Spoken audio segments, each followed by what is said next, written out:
Kata-kata yang Maha Esa adalah kata-kata yang sangat-sangat dipentingkan dan itu menjadi kesepakatan seluruh founding fathers.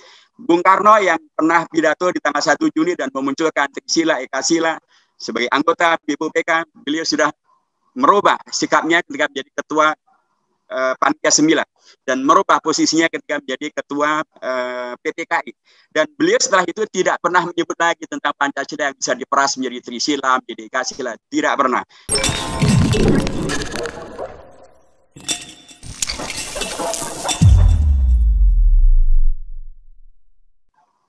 Urgensinya sekali lagi kita ingin menyelamatkan komitmen bernegara hukum.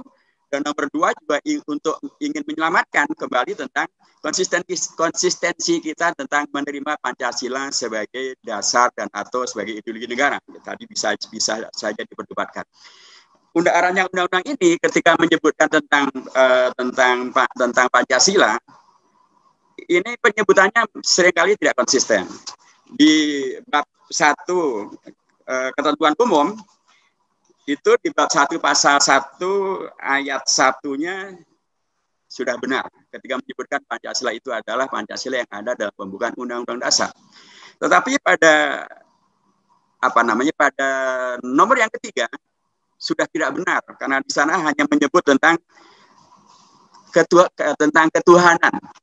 Padahal pembukaan Undang-Undang Dasar tidak menyebut ketuhanan, yang disebut adalah ketuhanan yang Maha Esa. Itu dua konsep, dua terminologi, dan dua ideologi yang berbeda. Ketuhanan yang Maha Esa dan ketuhanan dua hal yang pasti berbeda.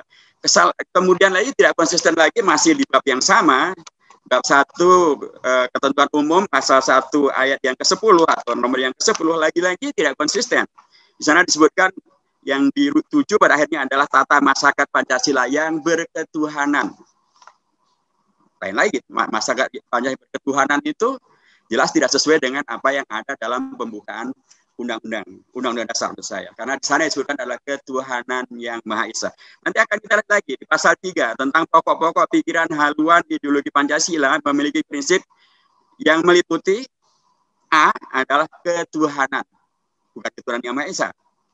Ini konsep dan atau ideologi yang sangat berbeda, tapi sekali lagi tidak konsisten dengan yang disebutkan di awal sekali bahwa yang dimaksud dengan Pancasila ada Pancasila yang termaktub dalam pembukaan Undang-Undang Dasar Negara Republik Indonesia tahun 45 dan di sana tidak disebut hanya berketuhanan. Karena berketuhanan dengan berketuhanan yang Maha Esa adalah dua hal yang berbeda. Saya akan bahas lagi terkait dengan masalah yang Maha Esa ini adalah bukan masalah yang sederhana, itu perjuangan yang sangat luar biasa. Nanti akan kita lihat lagi di dalam pasal berikutnya, di pasal 4 ya, ketika menyebut tentang haluan ideologi Pancasila memiliki fungsi untuk apa? Di fungsinya saja sudah masalah, karena fungsinya dia adalah seolah-olah dia ada GBHN, dia adalah Undang-Undang Dasar, itu jelas sudah tidak benar. Apalagi di huruf B disebutkan lagi-lagi di akhirnya adalah pedoman bagi ini akan menjadi pedoman bagi penyelenggara negara untuk menghadirkan masyarakat adil dan makmur yang berketuhanan, bukan berketuhanan yang Maha Esa. Lagi-lagi ini diulangi lagi. Kemudian kalau kita lihat di pasal 5 tentang tujuan sendi pokok dan lain sebagainya, di pasal 5-nya benar karena juga di sana sesuai dengan pembukaan Undang-Undang Dasar Negara Republik Indonesia tahun 45. Itu benar, pasal 5-nya benar. Tapi begitu di pasal 6 salah lagi. Pasal 6 disebutkan bahwa sendi pokok pasal 6 ayat 1, sendi pokok Pancasila adalah keadilan sosial. Itu di mana adanya di dalam pembukaan Undang-Undang Dasar. Sendi pokoknya kalau merujuk dalam pembukaan Undang-Undang Dasar ya dimulai dengan ketuhanan yang Maha Esa, kemanusiaan yang adil dan beradab dan seterusnya sampai keadilan sosial bagi seluruh rakyat Indonesia. Bukan sekedar keadilan sosial. Di sini pun keadilan sosial titik. Padahal pembukaan Undang-Undang Dasar menyebutnya adalah keadilan sosial bagi seluruh rakyat Indonesia. So, kalau ini saja bisa jadi keadilan sosial bagi para pemodal, termasuk bagi para investor asing atau asing. Dan itu menjadi menghadirkan sebuah rancangan undang-undang yang lagi-lagi tidak sesuai dengan pembukaan Undang-Undang Dasar. Mari kita lihat lagi, masih di pasal 6 tentang sendi pokok Pancasila. Di situ disebutkan keadilan sosial, disebutkan tentang keadilan sosial. Oke, saya bisa lewati di pasal 7. Ini yang paling bermasalah sekali di pasal 7 juga. Pasal 7 disebutkan tentang ciri pokok Pancasila adalah keadilan dan kesejahteraan sosial. Ini juga tidak sesuai dengan pembukaan Undang-Undang Dasar, apalagi di situ kemudian disebutkan yang merupakan perpaduan prinsip ketuhanan, bukan ketuhanan yang Maha Esa. Lagi-lagi itu juga masalah yang sangat serius. Pasal 7 ayat 2 dan ayat 3 ini yang termasuk yang memantik perdebatan yang sangat panjang, karena memang pasal 7 ayat 2 dan ayat 3 itu menghadirkan Pancasila yang sama sekali tidak ada dalam pembukaan Undang-Undang Dasar. Ini adalah Pancasila yang tadi telah disebutkan oleh Pak Refli Harun dan Bu Prof. Husnul Mariyah. Ini adalah Pancasila yang dipidatokan oleh Bung Karno sebagai anggota, sekali lagi sebagai anggota BPUPK pada tanggal 1 Juni tahun 1945. Yaitu Pancasila yang ciri pokoknya berupa trisila. Dan dalam trisila itu memang disebutkan tentang ketuhanan yang berkebudayaan. Dan kemudian kalau kata Bung Karno, kalau menginginkan untuk lebih sederhana lagi, bisa diperas menjadi ekasila. Di sini disebutnya bukan diperas, disebutnya sebagai terkristalisasi, ya, mirip saja lah dalam ekasila, yaitu gotong royong. Pasal 7 ayat 2 dan ayat 3 jelas tidak sesuai dengan pembukaan Undang-Undang Dasar. Ini sudah semakin gladrah nih kata orang Jawa, semakin kacau ini rancangan undang-undang ini. Kemudian kalau kita lihat di pasal 8 ya tentang masyarakat Indonesia, melihat masyarakat Pancasila menggambarkan suatu tata masyarakat Pancasila yang merdeka, bersatu, berdaulat, adil dan makmur, rakyatnya berkehidupan, berkebangsaan, taat hukum, tidak menyebut sama sekali tentang ketuhanan, apalagi ketuhanan yang Maha Esa. Jadi dari rancangan undang-undang ini, masyarakat Indonesia yang diinginkan adalah masyarakat Indonesia malah tidak berketuhanan yang Maha Esa, juga tidak berketuhanan. Yang paling utamanya adalah yang merdeka, bersatu, berdaulat, dan seterusnya. Tapi tidak ada unsur ketuhanan, apalagi ketuhanan yang Maha Esa. Padahal sekali lagi katanya ini merujuk pada pembukaan Undang-Undang Dasar. Dan pembukaan Undang-Undang Dasar tidak pernah kemudian mengabaikan tentang ketuhanan yang Maha Esa. Di pasal 9 misalnya tentang tata masyarakat Pancasila mengandung unsur apa? Lagi-lagi tidak ada di sana unsur ketuhanan yang Maha Esa. Jadi tata masyarakat Pancasila yang ingin dibangun atau ingin dibina ideologinya adalah tata masyarakat yang tidak ada unsur ketuhanan yang Maha Esa. Ini jelas tidak sesuai dan bertentangan dengan pembukaan Undang-Undang Dasar.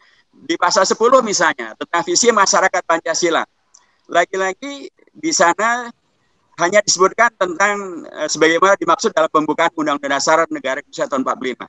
Tapi tadi di depan mereka sudah berkali-kali rancangan undang-undang ini sudah tidak sesuai dengan pembukaan Undang-Undang Dasar. Di pasal 11 semakin jelas ketidakjelasannya gitu ya. Di pasal 11, misi masyarakat Pancasila yakni memperjuangkan Indonesia yang merdeka, bebas dari segala bentuk penjajahan, Indonesia yang bersatu, Indonesia yang maju, Indonesia yang berdaulat dengan hadirnya negara, Indonesia yang berkeadilan sosial, Indonesia lagi-lagi tidak dipentingkan penyebutan ketuhanan, apalagi ketuhanan yang Maha Esa. Jadi ini rancangan undang-undang ini jauh dari apa yang disepakati oleh para founding fathers. Tadi saya sampaikan di depan bahwa para founding fathers ketika mereka membahas tentang founding fathers gitu ya. Tapi yang bicara ini para fathers semuanya, anggota 49 semuanya fathers, dan kemudian anggota PPKI semuanya adalah fathers, dan kemudian yang menghadirkan rumusan Piagam Jakarta dan kemudian menghadirkan perubahan sila pertama menjadi ketuhanan yang Maha Esa semuanya adalah fathers. Ini mohon maaf Bu Husnul Mariyah dan Ustaz Adib Hasan, faktanya demikian. Tetapi memang dua tokoh kita tadi terlibat di dalam BPUPK maupun juga terlibat di dalam pembahasan Undang-Undang Dasar. Tapi dalam Pancasila, baik dalam Piagam Jakarta maupun merubah menjadi sila pertamanya ada ketuhanan yang Maha Esa, memang semuanya adalah para fathers. Mungkin para fathersnya menyiapkan bahan di belakang. Gitu. Ya. Saya ingin menyampaikan bahwa para fathers itu luar biasa mereka. Ketika kemudian dibentuk Panitia 9, dan dari Panitia 9 itu menghadirkan komposisi yang representatif, gitu ya. 4 dari kalangan kebangsaan yang non-agama, saya sebut saja demikian, ada Bung Karno, ada Bung Hatta, ada Muhammad Yamin, ada Ahmad Subarjo, dan kemudian 1 dari kebangsaan Kristiani, yaitu Ahmad Ramis, dan kemudian 4 dari kebangsaan Muslim, kelompok Islam, yaitu 2 dari Ormas Islam, 1 dari NU Kiai Haji Wahid Hasyim, 1 dari Muhammadiyah Kiai Haji Karim Mudzakkir, 2 dari Partai Islam, 1 namanya dari Partai Penyadar Haji Agus Salim, 1 dari Partai Syarikat Islam namanya Haji Abi Kusno Cokro Sutioso. Mereka kemudian mengkristalkan mengkristalkan pembahasan perdebatan di BPUPK, kemudian menyepakati dasar negara yang adalah Pancasila itu, sila pertama adalah ketuhanan dengan kewajiban melaksanakan syariat Islam bagi pemeluk-pemeluknya. Itu disepakati juga oleh Mr. Maramis yang non-Muslim dari Sulawesi Utara. Sepakatan itu masih berlaku sampai ketika Indonesia diproklamasikan. Tanggal 17 Agustus ketika Indonesia diproklamasikan, maka Pancasilanya adalah Pancasila yang ada dalam pembukaan Undang-Undang Dasar, yaitulah Pancasila tanggal 22 Juni. Begitulah fakta sejarahnya. Dan baru berubah adalah pada tanggal 18 Agustus. Ketika sebagian tokoh di Indonesia Timur, sebagian disebutkan dipimpin oleh seorang Latu Harhari, mereka menemui ofisir Beda, dan kemudian ofisir Beda menemui Bung Hatta, kemudian Bung Hatta menemui 4 tokoh umat Islam, satu dari NU Kiai Haji Hasim, itu riwayat masyhurahnya gitu ya. Ada riwayat yang lain yang disebutkan tentu. Yang kedua dari Muhammadiyah Ki Bagus Hadikusumo, yang ketiga dari Partai Islam Mr. Kasman Singodimedjo, yang keempat dari tokoh dari Aceh Mr. Tauku Muhammad Hasan. Dibahaslah masalah ini, dan 4 tokoh umat Islam ini menampilkan kenegarawanannya yang luar biasa untuk menerima agar tidak terjadi pecah dan agar Indonesia yang baru diproklamasikan tidak kemudian dijajah kembali berpecah belah itu, maka mereka menerima, dirubahlah sila pertama menjadi ketuhanan yang Maha Esa. Tapi dengan penegasan dari Mr. Kasman Singodimedjo maupun juga Ki Bagus Hadikusumo, penegasan yang nanti dibenarkan oleh NU melalui Kiai Haji Hasyim Asy'ari dalam satu riwayat, atau melalui Muktamar NU pada tahun 83 di situ Bondo, bahwa yang dimaksud dengan Yang Maha Esa adalah tauhid, adalah akidah. Karenanya ketika Bung Hatta membacakan kesepakatan itu pada sidang PPKI dan dibaca bahwa kata dasar ketuhanan Yang Maha Esa berdasarkan kemanusiaan adil dan beradab, langsung Ki Bagus Hadikusumo membuat interupsi. Bukan begitu, Bung Hatta. Yang kita sepakati adalah ketuhanan Yang Maha Esa, titik. Keadilan sosial bagi kemanusiaan adil dan beradab, titik. Persatuan Indonesia, titik. Jadi bukan ketuhanan Yang Maha Esa berdasarkan kepada kemanusiaan adil dan beradab. Dan akhirnya disepakatilah kepada apa yang disepakati itu. Bung Karno sudah membahasakan teks Pancasila yang 5 sila yang kita hafalkan sekarang itu. Ketuhanan Yang Maha Esa, manusia adil dan beradab, dan seterusnya. Ya. Jadi kata-kata Yang Maha Esa, baik, saya ingin akhiri. Kata-kata Yang Maha Esa adalah kata-kata yang sangat-sangat dipentingkan. Dan itu menjadi kesepakatan seluruh founding fathers. Bung Karno yang pernah pidato di tanggal 1 Juni dan memunculkan Trisila, Ekasila sebagai anggota BPUPK, beliau sudah merubah sikapnya ketika menjadi ketua Panitia 9 dan merubah posisinya ketika menjadi ketua PPKI. Dan beliau setelah itu tidak pernah menyebut lagi tentang Pancasila yang bisa diperas menjadi Trisila, menjadi Ekasila, tidak pernah. Jadi kalau sekarang ada yang mengangkat itu di pasal 7 ayat 2 dan 3, ini jelas sebuah ketidakkonsistenan untuk kemudian kembali pada Pancasila sebagaimana disebutkan dalam pembukaan Undang-Undang Dasar. Itulah pentingnya mengapa kemudian TPMRS diperlukan, karena itu menjadi salah satu penghubung. Mengapa kemudian ketuhanan Yang Maha Esa itu menjadi amat sangat dipentingkan? Karena di sana ada sesuatu yang bertentangan dengan komunisme, dengan PKI, dan mereka memang kemudian memposisikan umat Islam sebagai lawan mereka. Untuk itulah umat Islam mereka sebut oleh Nyoto dan teman-temannya itu, dan kayaknya sampai hari ini umat Islam sesuai kadrun-kadrun itu. Bahagialah Anda menjadi kadrun, karena Anda menyelamatkan akidah Islam, menyelamatkan Pancasila, menyelamatkan Indonesia. Assalamualaikum warahmatullahi wabarakatuh. Waalaikumsalam warahmatullahi wabarakatuh. Terima kasih Ustadz Dr. Hidayat Nur Wahid. Banyak sekali hal yang kita dapatkan dari paparan beliau, bahwa sebenarnya banyak sekali perampokan tafsir yang ingin diambil dari rancangan undang-undang haluan ideologi Pancasila ini.